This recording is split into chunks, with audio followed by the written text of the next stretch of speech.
A comparison of the United Kingdom and United States political systems. The British political system is based on a constitutional monarchy. The monarch of the UK is the head of state, and the elected Prime Minister is the head of government. The form of government is parliamentary, that has got two chambers, the House of Commons and the House of Lords. The UK government is formed under a majority elected in the House of Commons in general elections. Executive power is exercised by the UK government and the semi-autonomous governments of Ireland, Wales, and Scotland. The legislative power is held by the government and the two houses but is mostly exercised by the houses after the debate. The UK political system is marked by multi-party rivalry, and the two most important rivals in politics are Conservative Party and the Labour Party. Although there are other parties, these two parties usually maintain a majority in the general elections. The Parliament is the supreme legislative body, and its head is the monarch, currently Queen Elizabeth II. The two houses are also called the lower and upper houses. The lower, or the House of Commons, has members who are elected by general elections under the electoral system that are held periodically after every 5 years. The Prime Minister and his cabinet, the ministers, are elected from the House of Commons. The government is formed by the majority party in the House of Lords. The Queen appoints the Prime Minister considering his or her support in Parliament. Such a government may be forced to dissolve the government or resign in case of a successful vote of no confidence. The head of the House is the Speaker of the House. The upper, or the House of Lords, is not elected by the general public but rather appointed by the present and past governments. This House has representatives of the Church and peerage as its members. The Constitution of the United Kingdom is not codified or written formally, rather it consists of conventions, rules, and statutes. All the legislation done under the powers of the Parliament is within the constitutional conventions.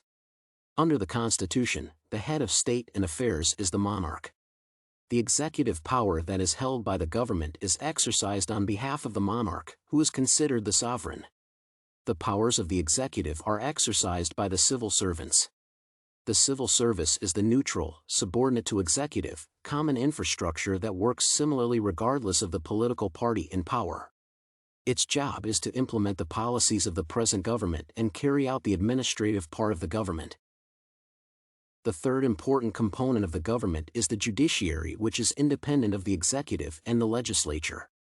The United Kingdom's legal system is a combined law of Britain and the devolved states of Scotland and Wales. The law is interpreted and implemented by the legal courts.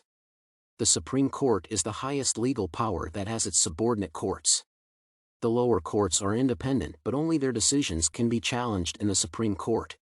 The higher court for appeals is the House of Lords.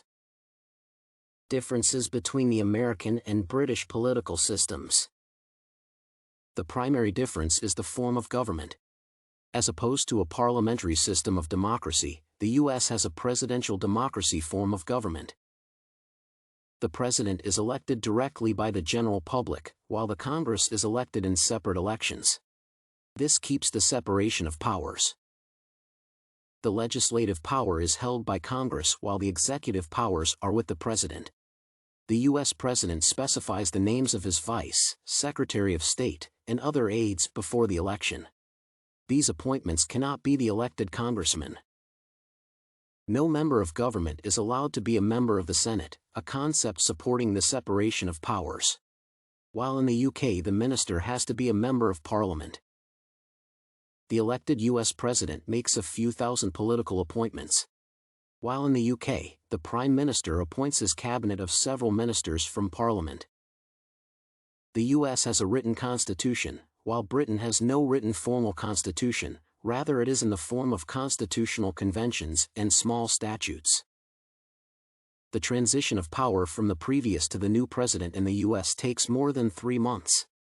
While in the UK the previous Prime Minister evacuates 10 Downing Street within hours after losing the elections.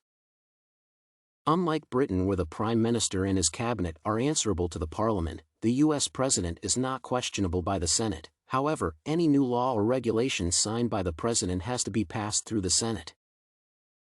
UK Parliament may pass vote of no confidence to dissolve the government.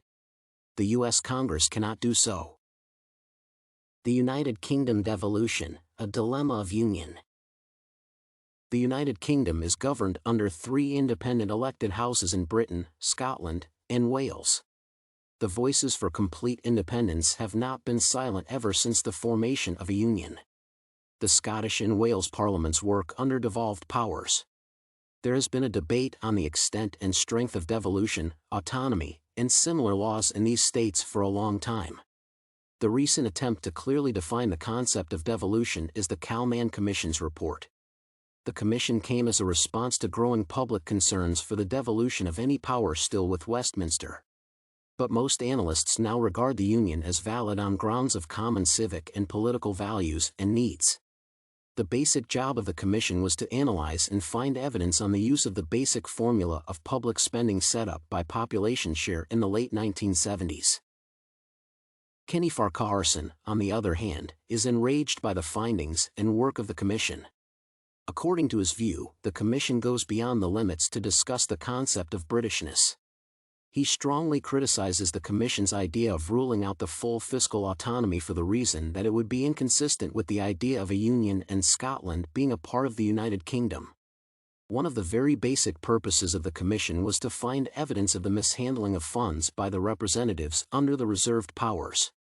The report has been criticized to the limits of having a bias in favor of those British who oppose the idea of financial autonomy for the North.